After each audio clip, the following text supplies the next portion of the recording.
Buenas tardes, mi nombre es Jessica Silva y voy a hablar sobre la citis, que es una acumulación de líquido en la cavidad peritoneal. Está causada por una amplia variedad de afecciones, especialmente es común en la cirrosis hepática. En estos pacientes la aparición de ascitis es consecuencia de la vasodilatación esplácnica, la disminución del volumen circulante efectivo y la activación del sistema nervioso simpático y también del sistema renina-angiotensina-aldosterona y de un proceso inflamatorio sistémico. Entonces, como podemos ver en esta imagen, hay cambios estructurales asociados con la cirrosis que producen, como vemos en la otra imagen, aumento en la resistencia vascular intrahepática. Esto ocasiona la producción de sustancias vasoactivas, como óxido nítrico o cannabinoides, que ocasionan, estos son sustancias vasoactivas endógenas y que producen la disminución de la degradación de factores debidos a la disfunción hepática que genera esta vasodilatación arterial esplénica que reduce el volumen efectivo circulante. Hay como consecuencia una retención de agua y de sodio y podemos seguir. Entre los síntomas podemos encontrar al inicio no mucha sintomatología, es decir, suele cursar de manera asintomática, puede tener dolor abdominal, disnea por el aumento de peso y el tiempo de inicio de la citis es variable. ¿Podemos seguir, por favor? ¿Cómo hacemos la exploración física? Es bien conocido que se realiza a través de la palpación abdominal. La inspección obviamente se manifiesta con la distensión de un grado variable del abdomen y la ascitis, cuando esa tensión se ve una eversión del ombligo umbilical. A la palpación puede verse el signo del témpano, que es una percepción de un hígado flotante que al percutir el mismo da la sensación de la existencia de líquido. Podemos seguir, por favor. El signo de matidez también se observa a la movilización del líquido al cambiar al paciente de la posición en la que se encuentra. También puede acompañarse de derrame pleural, sí, predominantemente del lado derecho, en un porcentaje alto, del 73-85% de los casos. La peritonitis bacteriana, que es un tema que veremos a continuación, se manifiesta por malestar general, fiebre, alteración del estado de alerta y datos de irritación peritoneal. ¿Podemos seguir? En los estudios de imagen vamos a realizar que por el costo, por la sensibilidad, el ultrasonido es ideal. Se puede detectar colecciones desde 50 mililitros y signos de enfermedad relevantes. La especificidad es alta, es 75% y la sensibilidad es del 80.7%. Seguimos, por favor. En cuanto a los estudios de laboratorio, un valor mayor o igual a 1.1 sugiere hipertensión portal y un valor menor a 1.1 otras patologías asociadas, pero esto lo que mide es la albúmina sérica el gradiente albúmina sérica en ascitis y puede distinguir la ascitis por hipertensión portal o por otras causas. Podemos seguir, por favor. El tratamiento depende del grado en el que se encuentre. Para 1 y 2 puede tratarse de forma ambulatoria. Para el grado 2 tiene que reducirse la ingesta de sodio a 80 a 120 milimoles al día. La restricción de líquidos ya es opcional. Una combinación entre la restricción de sodio y diuréticos alcanza un control eficaz. Sí, seguimos, por favor. En la citis grado 2 se emplea espironolactona, comenzando con 100 miligramos cada 72 horas hasta llegar a 400 miligramos al día. Se puede añadir furosemida si hay una reducción del peso de 2 kilos en la semana o si hay hipercalemia. Una estrategia combinada con la espironolactona de 100 miligramos y la furosemida de 40 miligramos al día es una estrategia ideal. Con ajustes graduales se mantiene la misma proporción. Seguimos, gracias. Ahora les voy a hablar sobre el síndrome hepatorrenal. El síndrome hepatorrenal es una forma principalmente funcional de la lesión renal aguda. Aquí tenemos, como vimos en la citis, una fisiopatología bastante similar. Hay un aumento de la resistencia vascular intrahepática, hay por lo tanto una liberación de vasodilatadores, como dijimos, óxido nítrico y cannabinoides. Esto desencadena una serie de mecanismos bioquímicos que hacen que haya que se quiera producir una vasoconstricción para que haya hipertensión portal. Entonces se activan el sistema renina-angiotensina-aldosterona, el sistema nervioso simpático, y aumenta el volumen intravascular y la presión arterial. Hay retención de sodio, hay hiponatremia, hay ascitis y hay vasoconstricción renal. Aquí podemos ver los cambios más o menos que se manifiestan a nivel hepático, como vemos fibrosis y los nódulos que se regeneran. Podemos seguir, por favor. Hay una nomenclatura diferente en cuanto a el síndrome hepatorrenal, también se le conoce como HRS-AKI. Aquí, en este contexto, la cirrosis, como mencioné, se debe a los cambios estructurales en el hígado, la fibrosis hepática y los nódulos regenerativos. Seguimos. Diagnosticar el síndrome hepatorrenal es difícil. Los criterios formales no siempre distinguen este síndrome de la necrosis tubular aguda. Las principales causas de cirrosis, por ejemplo, tenemos que son la azoemia prerrenal, necrosis tubular aguda, síndrome hepatorrenal. Y los pacientes son complejos, que pueden desencadenar síndrome compartimental abdominal y miocardiopatía cirrótica. Aquí también tenemos dos tipos. En el tipo 1 es grave y es potencialmente fatal. El segundo es asociado a una ascitis refractaria y es importante hacer un diagnóstico diferencial para dar un tratamiento efectivo. Seguimos, por favor. El tratamiento cuando el síndrome hepatorrenal es tipo 1 se basa en vasoconstrictores y también albúmina. Es necesario generar una vasoconstricción en el lecho vascular esplácnico y reducir la hipovolemia. Se utiliza terlipresina y los agonistas alfa-adrenérgicos junto con albúmina.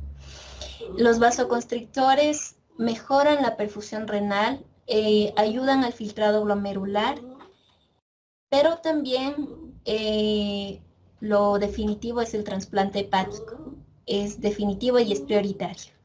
También se puede hacer un shunt intrahepático portosistémico transyugular, conocido mejor como TIPS. Es una opción, aunque es una aplicación bastante limitada. Para el tipo 2 se requieren más estudios sobre los vasoconstrictores y albúmina, pero es prácticamente el mismo el tratamiento con TIPS. Gracias. Continuando, tenemos otra de las complicaciones de las enfermedades hepáticas, igualmente relacionada con hipertensión portal. Como ya se había mencionado, tiene que ver con un aumento de la resistencia vascular, el cual va a ser mediado por el daño en los hepatocitos y el aumento de sustancias vasoconstrictoras. Y un aumento del flujo portal mediado por el aumento de la volemia causado por la retención de líquido y de sal y la producción de vasodilatadores. Tenemos aquí que se van a producir las varices esofágicas cuando el gradiente de presión venosa hepática aumenta. Lo normal es que esté entre un rango de 2 a 5 milímetros de mercurio. Tenemos una hipertensión portal ya cuando es mayor a 5 milímetros de mercurio y las varices aparecerán cuando está en 10 milímetros de mercurio. El sangrado de las varices se producirá cuando llega a 12 milímetros de mercurio.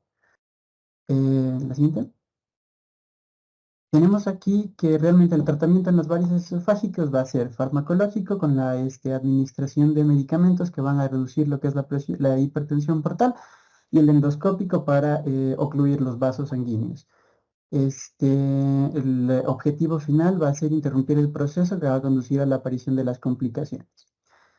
Entre recomendaciones nutricionales, realmente tendríamos más que nada evitar lo que es la progresión de la enfermedad hepática, tomando medidas como el tratamiento de las causas subyacentes, evitando el consumo de alcohol y una dieta saludable, baja en grasa, rica en verduras, frutas, cereales integrales y carnes magras. Ya. Siguiente.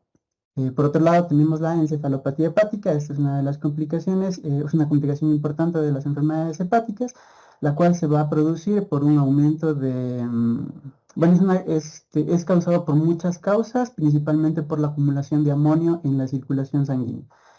Esto se va a producir por daño en el hepatocito que ya no va a metabolizar el amonio, por la misma hipertensión portal que se produce, que va a producir los shunts portosistémicos, lo cual va a producir un escape del amonio hacia la circulación sanguínea que no va a pasar por la circulación portal.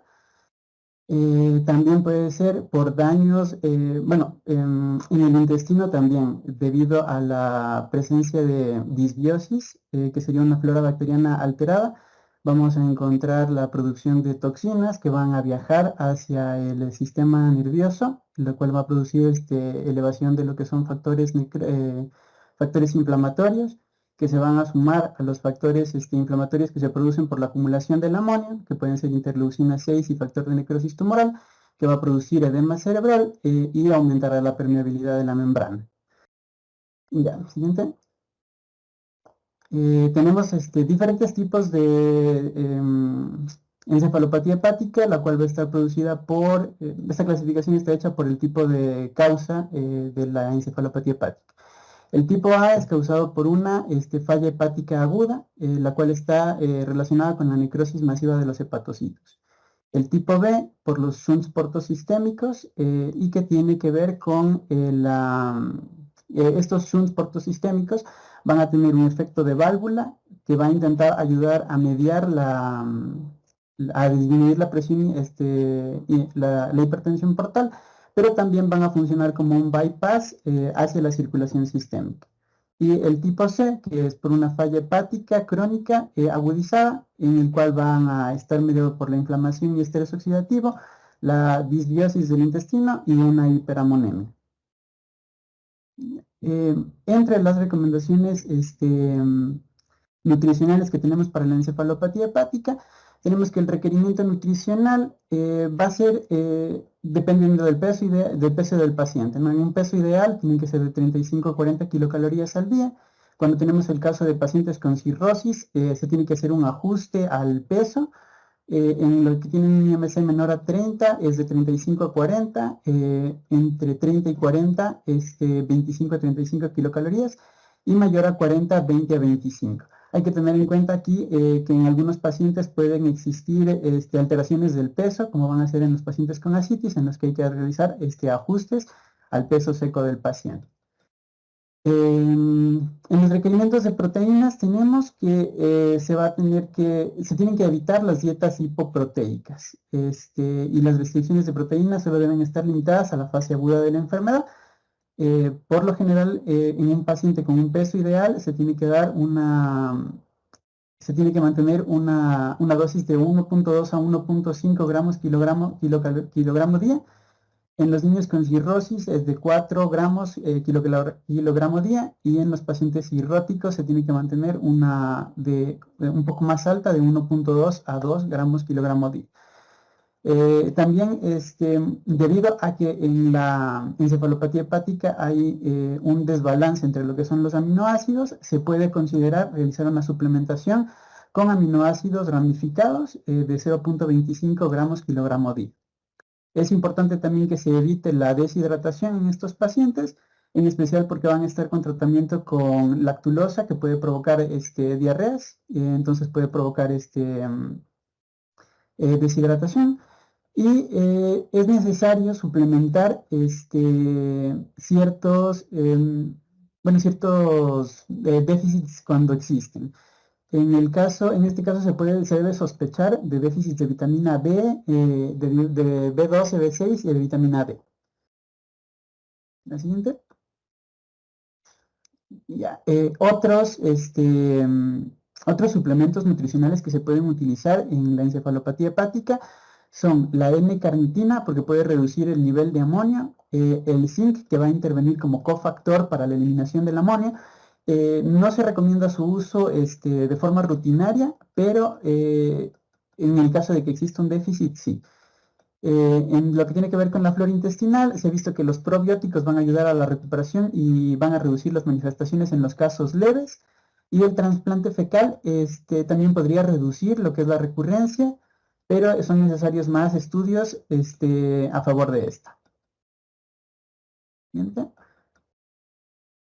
Ya, en los casos de encefalopatía hepática hay que tener en cuenta que lo que hay que hacer es evitar los factores desencadenantes, como van a ser las alteraciones de los electrolitos y ácido base, infecciones, sepsis, sangrado esofágico, el uso de sedantes, el estreñimiento, la sobredosis de diuréticos y el fallo renal. Esto. Bien. Otra de las complicaciones que vamos a tener es el carcinoma hepatocelular. Esta constituye la sexta neoplasia más frecuente en el mundo. ¿Cuáles van a ser esos factores que debemos considerar para su desarrollo? Dentro de los factores de riesgo más conocidos está la infección por virus hepatitis B, virus hepatitis C, el consumo excesivo de alcohol, el tabaco y también otros factores de riesgo nutricionales, ya sea una alta ingesta de grasas saturadas, de consumo de carne roja, el tipo de cocción que también puede producir aminas heterocíclicas o también en el caso de las aflatoxinas que contaminan los alimentos. Entonces, en la imagen de la derecha podemos ver cómo inicialmente los factores agresivos para el hígado, o sea, el alcohol, los virus, las aflatoxinas van a dañar los hepatocitos del hígado normal. Y esta lesión constante del parénquima provoca la necrosis de los hepatocitos, iniciándose un proceso de curación irreversible que viene a ser la fibrosis. Entonces el hígado se vuelve cirrótico, dando lugar a un proceso de hiperplasia que puede derivar en la aparición ya sea de nódulos displásicos y a partir de esto la hiperfunción de la beta-catenina, la activación de la telomerasa y la pérdida de la función de la TP53 van a provocar la aparición de células poco diferenciadas, caracterizando lo que es el carcinoma hepatocelular. Ya, ¿qué factores protectores podemos tener en consideración? En parte de los componentes dietéticos podemos incluir aquellos con alto contenido de fibra, frutas, verduras, ácidos grasos poliinsaturados, omega 3, café y en el caso de que tuviese una etiología en relación al alcohol, la abstinencia de alcohol que se conoce que ha reducido el riesgo de estos carcinomas en un 6 a 7% anualmente. Ya, ¿cuál es el tratamiento que se debe realizar? Entonces, en relación al tratamiento tenemos tres tipos con una intención curativa, que viene a ser la resección quirúrgica, el trasplante y las técnicas percutantes de etanol o radiofrecuencia. Y otros no curativos, pero que de igual manera mejoran la supervivencia, que viene a ser la embolización transarterial y la quimioterapia. Y por último, el sintomático paliativo, pues ya en carcinomas muy avanzados, que únicamente podemos mejorar la calidad de vida del paciente. Entonces tenemos el estadiaje del Barcelona Clinic Liver Cancer, que nos establece que pues un estadio 0 corresponde a un único tumor menor o igual a 2 centímetros, que viene a ser el carcinoma in situ, en un paciente con una cirrosis Child-Pugh A. De ahí tenemos el estadio A, que lo vamos a llamar aquel que tenga un nódulo único o 3 nódulos menores o iguales a 3 centímetros y que puede ser un Child-Pugh A o B. De ahí el estadio B, que tenemos en cambio un tumor multinodular. Este va a sobrepasar el estadio A, ya sea más bien tiene más de 3 nódulos o miden más de 3 centímetros, pero este sigue dentro del hígado. Y de ahí tenemos un estadio C, que este en cambio ya sale del hígado, tiene invasión vascular, tiene metástasis extrahepática. Y el estadio D, que viene a ser el estadio terminal, independientemente del tamaño tumoral, como un Child-Pugh C, pero que no sea trasplantable. Y también en este caso hay que tomar en consideración el PST, que es el Performance Status, en los pacientes oncológicos que tienen distintos valores. Un valor de 4 me indica que es un encamamiento completo. Si ya tenemos un valor de 3, es un encamamiento de más del 50%. Un valor de 2 me indica un encamamiento menor al 50%. Un valor de 1 que tiene síntomas, pero posee una actividad ambulatoria. Y si ya tengo un valor de 0, es una actividad normal. Entonces, si ya tenemos un PST de 1 o 2, nos vamos directo al estadio C. Y con un 3, 4 ya nos vamos al estadio D. Entonces, el algoritmo terapéutico que nos dice que si un paciente tiene un Child-Pugh A o B y que además tienen un carcinoma hepatocelular, tenemos en el estadio 0 dos opciones. Si el paciente no es potencial candidato a trasplante hepático, ni lo será en un futuro, se le va a realizar ablación por radiofrecuencia, mientras que si es potencial candidato, será la resección quirúrgica del tumor. ¿Por qué? Porque pues se ha demostrado que en tumores tan pequeños, menores como de 2 centímetros o menos, ya la ablación por radiofrecuencia viene a ser tan eficaz como la resección quirúrgica. Y además es mucho menos agresiva, ya que no hay que llevar al paciente a quirófano. La desventaja únicamente sería que no se podría enviar la muestra a anatomía patológica, es decir, que no podríamos saber qué tan agresivo es ese tumor, con la idea de que si es agresivo incluso se lo puede poner en la lista de trasplante.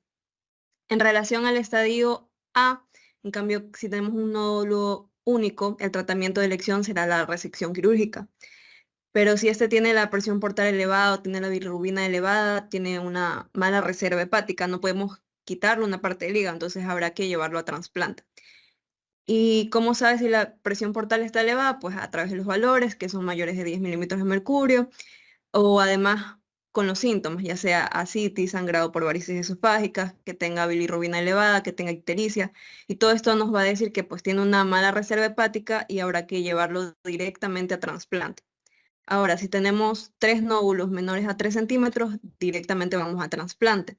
Ahora habría que ver que esta persona no tenga ninguna enfermedad asociada que contraindique el trasplante, que tenga una contraindicación absoluta, sea un colangiocarcinoma, sea un abuso de alcohol activo, SIDA, tuberculosis activa, cualquiera de ellas, pues no será trasplantable y entonces se procederá a la ablación por radiofrecuencia o inyección con etanol, que viene a ser técnica curativa, pero pues no de trasplante.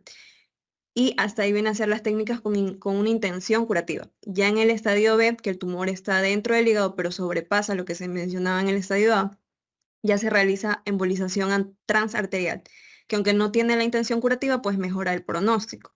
Y en el caso de que ya está fuera del hígado, que es la metástasis extrahepática, invasión portal, que es el estadio C, el tratamiento ya viene a ser con quimioterapia, ya sea con sorafenib, con lenvatinib o combinaciones que se han demostrado que son efectivas como atezolizumab con bevacizumab. Y ya por último, en el estadio terminal, que es el D, el tratamiento, bueno, viene a ser sintomático paliativo. Y si tenemos además un cáncer hepatocelular que es Child-Pugh-C, que probablemente tiene una cirrosis previa, a lo mejor ya está en la lista de trasplante, pero de pronto se encuentra un pequeño nódulo que es un carcinoma hepatocelular, entonces si cumple criterios de trasplante, se lo trasplante. Y si no cumple, porque ya el tumor es demasiado grande o porque ya hay metástasis o alguna enfermedad que lo contraindica, entonces directamente se pasa al estadio D. Ya. ¿Y cómo sería el manejo nutricional en estos pacientes? Las intervenciones nutricionales en estos casos vienen a ser sumamente individualizadas y considerando muchos aspectos, ya sea la presencia, la etiología de la cirrosis, el estadio de la enfermedad hepática subyacente, el estadio del hepatocarcinoma, la presencia de desnutrición, su grado, las comorbilidades, así como el nivel de actividad física que tenga el paciente. Es importante también considerar los tratamientos quirúrgicos o radiológicos a los que esté sometido el paciente y considerar el nivel de estrés físico con el objetivo después del cálculo del gasto energético total. Y entonces las necesidades energéticas y proteicas, como vemos en la gráfica, van a ir aumentando a medida que avanza la enfermedad. Y las recomendaciones que nos propone la Sociedad Europea de Nutrición Clínica son de que nos sugieren de 1.2 a 1.5 gramos por kilogramo al día de proteína, y dado el hipermetabolismo intrínseco de la cirrosis, el aporte de energía debe ser de al menos de 30 a 40 kilocalorías por día en las etapas tempranas a avanzadas del carcinoma y ya hasta 45 kilocalorías en etapas terminales. Y para mejorar la ingesta de la energía, lo que se recomienda es comidas frecuentes. Y si no se alcanza la ingesta de energía por vía oral, pues ya habría que pasar a una nutrición enteral. Entonces, y ahí ya se puede colocar en una sonda nasogástrica, especialmente si se encuentra en la lista de espera para un trasplante de hígado. Y pues se estima que los carbohidratos deberían contribuir entre el 45 y el 60% del gasto energético total diario, y se deben incluir pues carbohidratos complejos para obtener más de 30 gramos de fibra. Y una vez establecido el aporte de proteínas y carbohidratos, entonces el resto del gasto energético total debe ser cubierto por los lípidos, sea esto un 20-30%, prestando especial atención a cubrir las necesidades de ácidos grasos poliinsaturados. Y En el caso de alguna suplementación, en aquellos pacientes, ya sea con la cirrosis y el carcinoma, lo que siempre se recomienda es la suplementación con aminoácidos de cadena ramificada, que incluyen leucina, isoleucina, valina. Y este tipo de suplemento ha sido el más estudiado. Y cuando se administran a estos pacientes, pues tiene un efecto beneficioso en todas las etapas del carcinoma hepatocelular, pero principalmente en las etapas de la 0 a la C. Y por un lado, pues estas me aumentan la eficacia del tratamiento, me mejoran la función hepática, aumentan la albúmina, pero desde que se usan desde etapas tempranas, aumentan la relación molar de la cadena de aminoácidos ramificados, de la tirosina. Por tanto, esta administración temprana es la que puede mejorar los resultados después de la terapia contra el cáncer, incluso en ausencia de encefalopatía e hipoproteinemia. Y es importante considerar que aunque los pacientes que ya se encuentran en un estadio D tienen un mal pronóstico, el apoyo nutricional pues no mejora la supervivencia, aún así pues se debe proporcionar suficiente energía, proteínas, así como micronutrientes para mejorar la calidad de vida. Y lo que se puede sugerir en esos casos ya son fórmulas poliméricas estándar sin un asesoramiento dietético estricto. Y por último, que viene a ser el ejercicio, que debe promoverse, adaptarse obviamente a las necesidades individuales. Y en ese caso, en los pacientes extremadamente frágiles o desnutridos, lo que se recomienda es iniciar un tratamiento de equilibrio para fortalecer lo que son los músculos posturales y de ahí mejorar la amplitud del movimiento. Y posteriormente, ya sea con mejorando ese estado de desnutrición, fragilidad, lo que se puede iniciar es ejercicios de resistencia con peso ligero e inclusive se puede comenzar con ejercicios aeróbicos para que nos ayude a mejorar la resistencia cardiopulmonar, la condición física general y mejorar el bienestar en general de estos pacientes que son extremadamente importantes la parte de la actividad física en los pacientes con cáncer.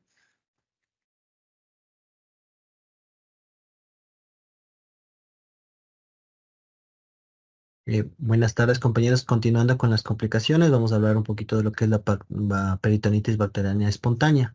Como sabemos, la peritonitis bacteriana espontánea es una infección grave y potencialmente mortal del peritoneo, que viene a ser el peritoneo, la membrana que va a recubrir la cavidad abdominal y los órganos internos.